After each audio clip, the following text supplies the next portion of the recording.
I'm still kind of like, I still question things. But yeah, eventually I was just like, yo, that's my dude, man. Like, and I think too, because like you mentioned the whole meltdown thing that happened. I think coming out of that in particular, I realized the genuinity, is that the word I'm looking for? Yeah, okay, that. I realized how genuine you were, and I saw that you were trying to move forward with your life and, make active changes. And I had to respect that. Like this, I had to respect that. So yeah. The meltdown. That's what I call it. The meltdown. Tell me about the meltdown from your perspective. Ooh, from my perspective. Okay. So that was a period where I was still in that like hesitant state. So we had already had that conversation, and we had some other conversations after that. But I was still like, and I remember the Sabbath, it was Evans's yes AY thing at Mandeville Church. Right. Evans always does something that precedes a major move in my life. I don't know why. But yeah, the previous year, Evans put out all of my poetry videos, they wouldn't have been there if it wasn't for Evans. 2017, Evans put out, they sang I pledge my heart forever. Yeah. And they released it on Emancipation Day. Right. And I was like, yo, this is so dope. And that's when I made the Miss Independence video and dropped it on Independence Day. So yeah, when I saw them drop the video, I messaged Milby at the same time. I was like, yeah, I want to do a video for this forum. And we shot it in that week. And then Independence Day, we dropped it. And then I just kept going from there. And then as you said, now February of 2018, Evans did the AY program. And that's what kind of kicked off things. But I'll share my side, but your side. Yeah. So I remember being there. I was there with a few other people. I think Shante, Earl, Rosie. I think those are the few people I was there with. I think. I know it was a good AY program. Big up Evans every time because they're great.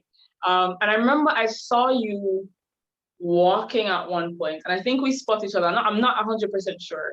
I don't remember that very specifically, but it was just kind of like a, hey, kind of thing. And I saw you move a couple times. Cool. And in that period of time, Shahaye, I think, was very tense.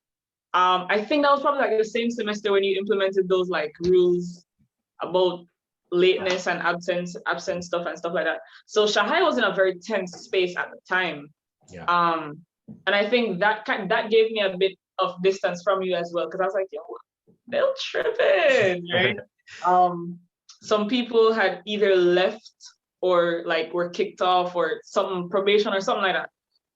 So tense, Shahaye was tense, right? So when I saw it, was just like, okay, and then I'm trying to remember if it was before the AY was finished. I didn't have dates or anything, so I was just like living my best life, whatever. But I remember when we stepped outside, people like Shamel and Kavian and like those people were also there because the whole NC was there, really. Right. And I heard them like talking about something related to Shahaye. I was like, yo, what's happening? And they were like, yo, they left the group. I think you sent a message and then left. I'm not even sure what the message said. Maybe it was like something about Mighty and Kavian being like the leaders now or something to that effect. And you were just like, peace out.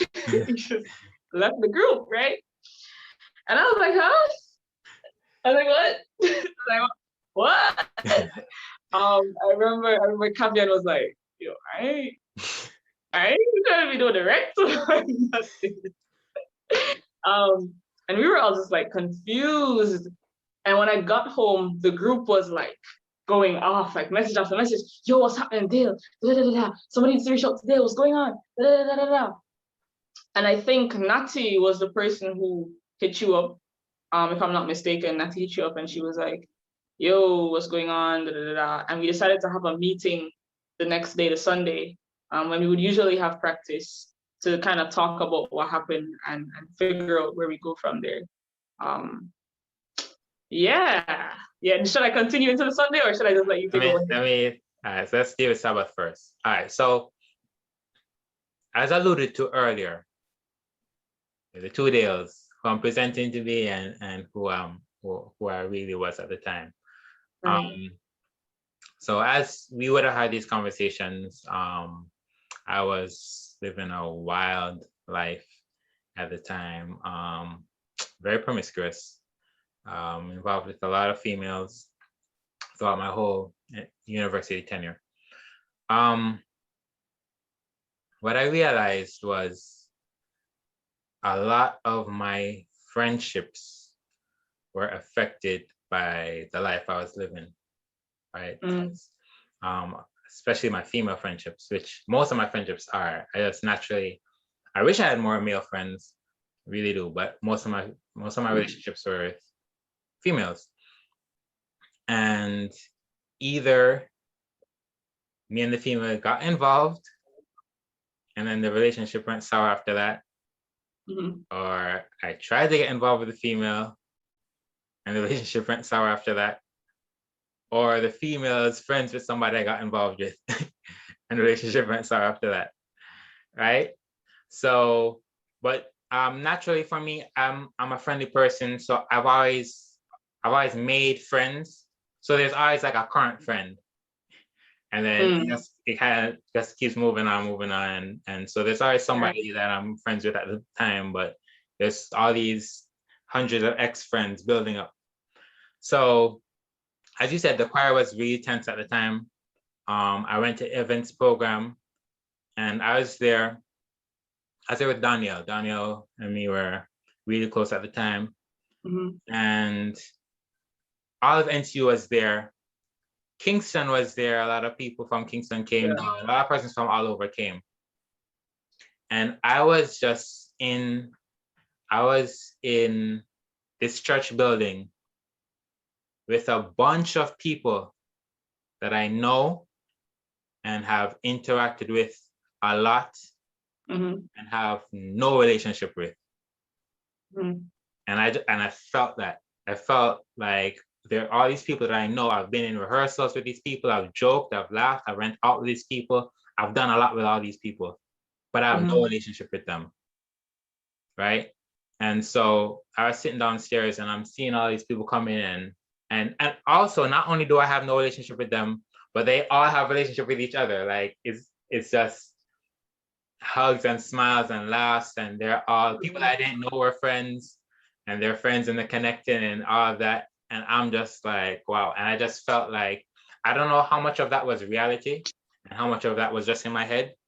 But I know that there was some of that was reality, that whether they've had a negative experience with me or they've heard or whatever.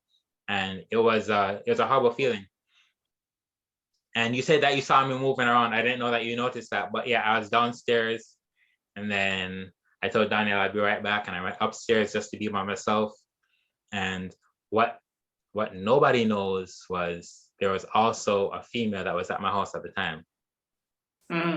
So I was like right in the middle of wilding, and it just became overwhelming. And I decided that I'm not at a place spiritually where I'm fit to lead Shahaye, right? Because this is the thing. Even in all that I was doing, right, I've never been like comfortable. Even though I was doing it and I was pursuing it and whatever, it was always like I wanted, because my music is very connected to my spirituality. Those two are very connected. And my sexuality is like opposed to that. My flesh is very much opposed to that. And so it always affected my music. It affected my practice. It affected like everything. Right. And so it was always like a struggle. And I was like, yo, this isn't working out.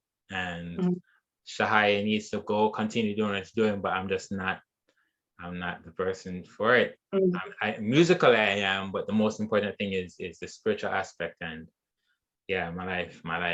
Nah. And Evans is up there killing, and they're doing their music, and I'm just like, yo, this.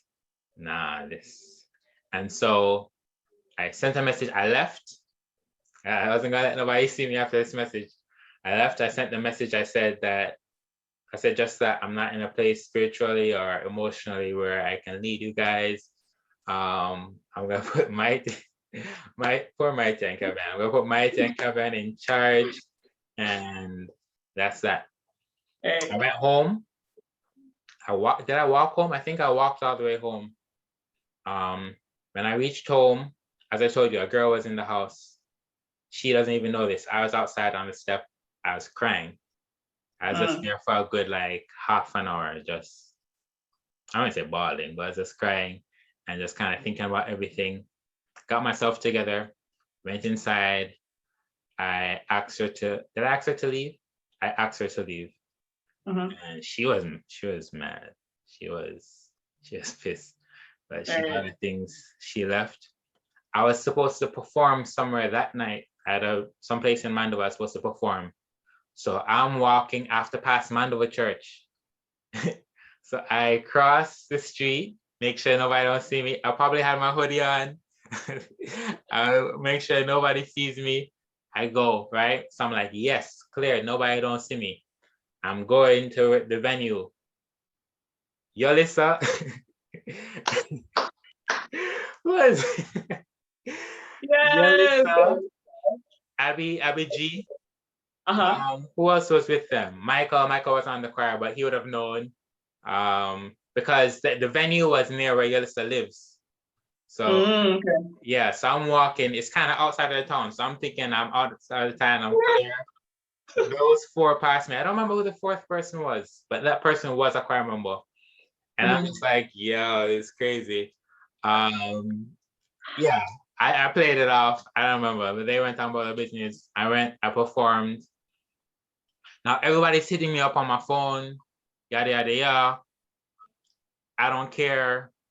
This isn't gonna work. No, I think Earl reached out, some other persons. The two persons that got to me was Natty and Alex. Yeah, I don't know why. I just like have this great deep respect for both of those persons. And the way how they reached out and the way how they seem affected. Right. That's what really, because they're persons that I expected to be affected, but those two, the way how they reached out to me, I'm like, all right, cool. I'm gonna call a meeting. Not that, I don't even know if I said I'm gonna call a meeting. I think I told one of them to call a meeting, and I'll come through and I'll just explain why, because at least I owe you guys an explanation. Right? So I make sure, I'm never late for practice, right? I'm always on time. I had to make sure I was late that day because this isn't my meeting. This is you guys, and I'm just coming to explain why. But just a natural me, like I was still on time, so I came off the taxi at Waltham and I walked.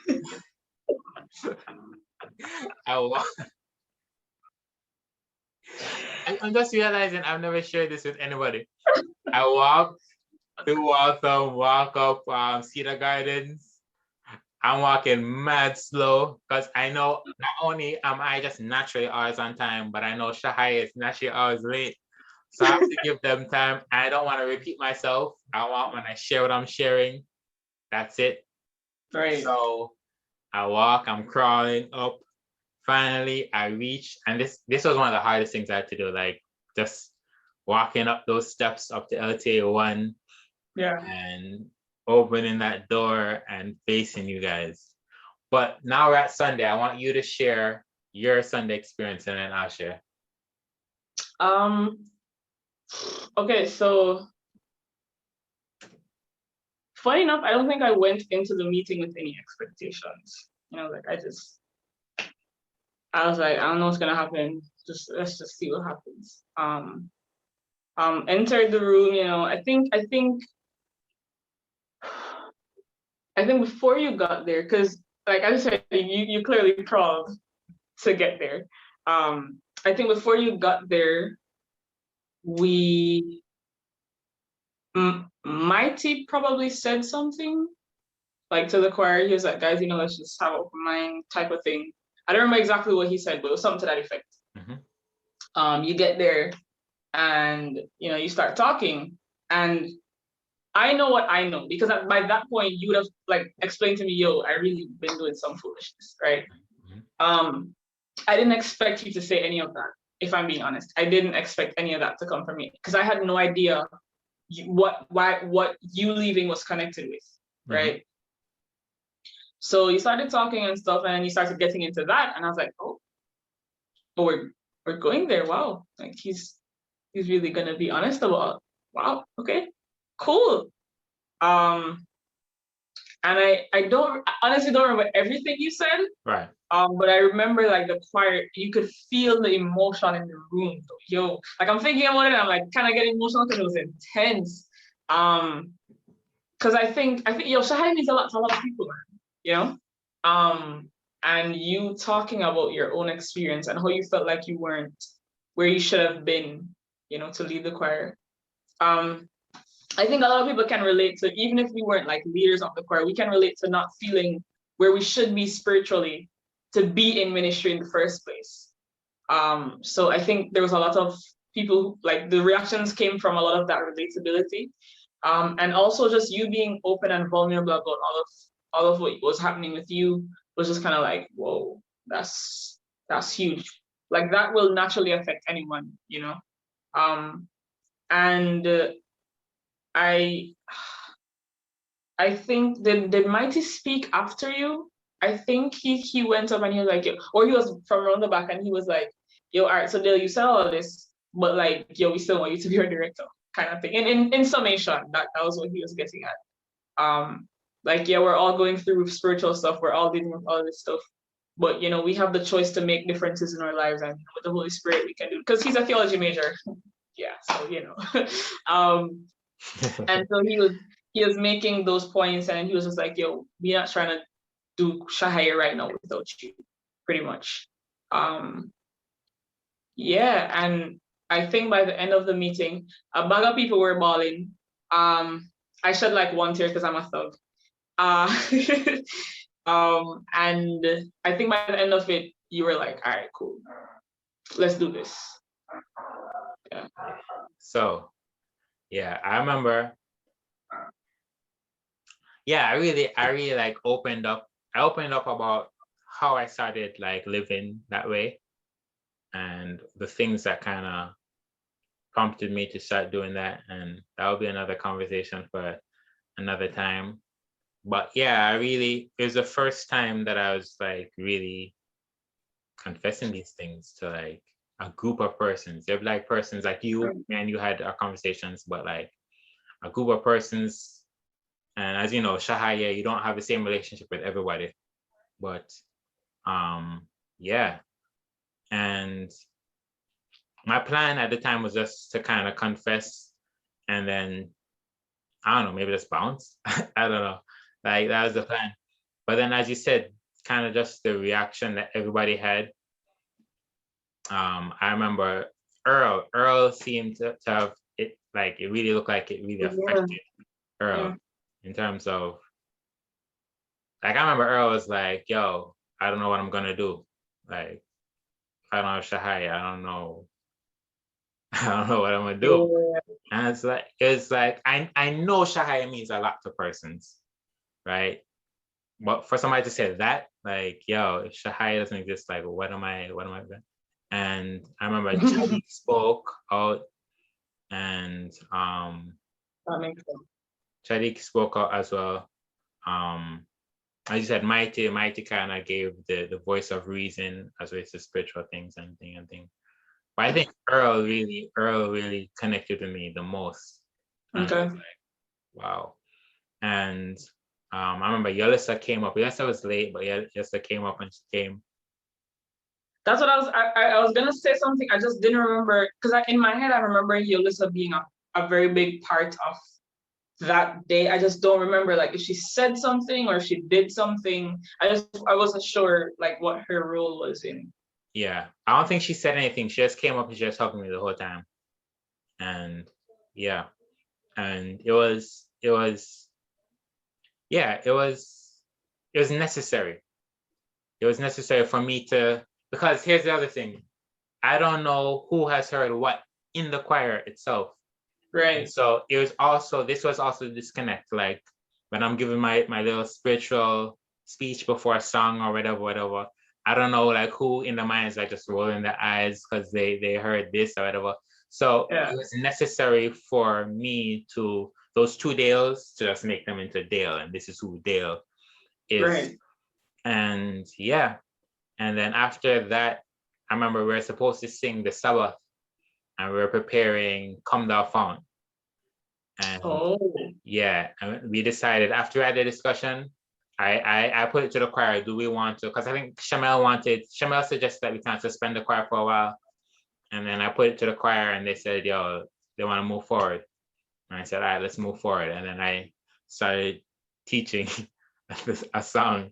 Like my mind was, my intention was to tell people that I am trash and then go back home. And I end up teaching them the song. Now I remember this very specifically. I remember after the rehearsal, I went down, me and Daniel went down to the gate. I remember you came down and you asked me, how do I feel? And yeah, I remember that. And that's the first time I actually thought about how I felt. And I don't know how to explain this, but it felt like there was a chain in me that just got broken.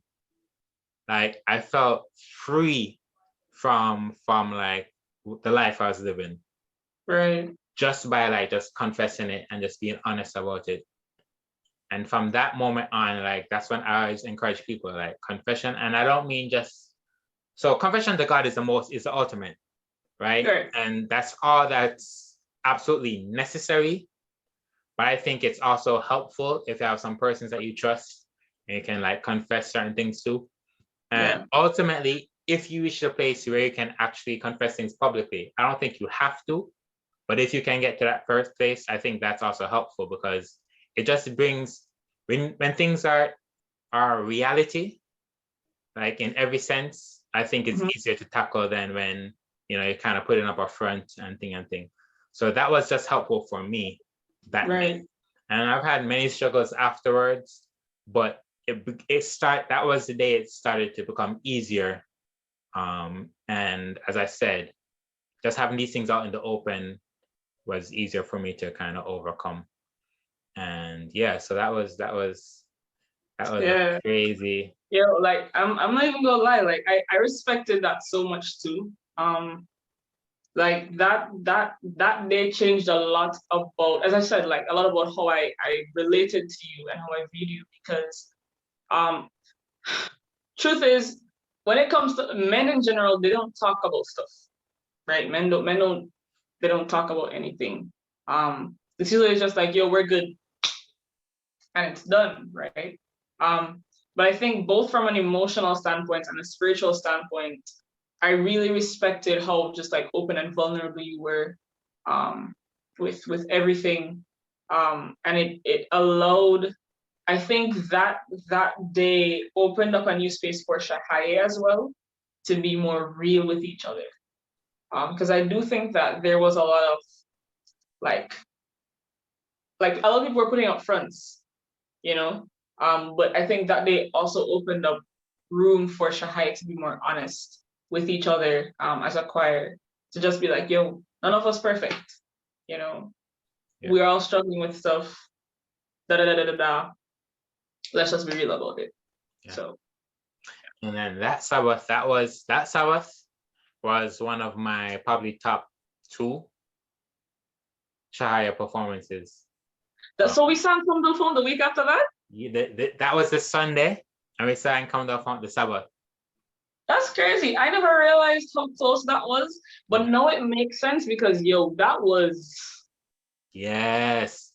So, as I said, so we were preparing this. We started learning like maybe the week before, and then that day we did major work on it, and then we worked really a lot that week, and then the Sabbath, we were the first item for the divine service of the music day. Mm-hmm. And I remember I went up and I was kind of concerned because it's a technical song and we weren't, as it was the first time we were singing it and we weren't preparing it for that long. Yeah. And so I was kind of concerned, but you know, Shahaye, it always works out. Typical. I had this condition, I don't know what it was, but my eye would always like just run like all the time. My left eye would always run for whatever reason, just get watery, allergies or whatever. So I remember I'm in front of the choir and I close my eyes, right? Which I often do depending on where we are in the song. And then this tear just rolled down my eye, right? And then I let it stay there a little bit and then I wiped it off, right? So we sing the song. The song is amazing, right? It's the choir did so well with it. It was so well received. And it meant so much to me and to a lot of the members because of what we just went through. Yeah. So Chadiq sent me a message. Chadiq sent me a message saying how much he appreciated our ministry today. And he said that the tear that I shed like right before just I remember what he said, but he basically said, yo, he really appreciated that's how emotional I was. And I'm like, yeah. But I didn't say, to this day, I didn't say anything to him. I just had to say, I just say, yeah, bro, that's how it be sometimes. That's how it be sometimes. I think him and Samantha commented on it. I was like, yeah, all right, cool. All right. But yeah, that was like my top two that come to my mind. That and Zionland, the first time we did Zionland. I think those two are, yeah. Which is the Zionland video, the main video of Zionland that we have. Oh, okay. And there was no like real personal thing, anything behind that, but just the energy that was in the room that day, that was up there for me. But yeah. That's so. So November of 2018, I migrate to New York. Nah, you didn't even migrate. Let's be clear. You were still in Jamaica. You just visited America every now and then. Yo, I was traveling like crazy. I don't know. There's something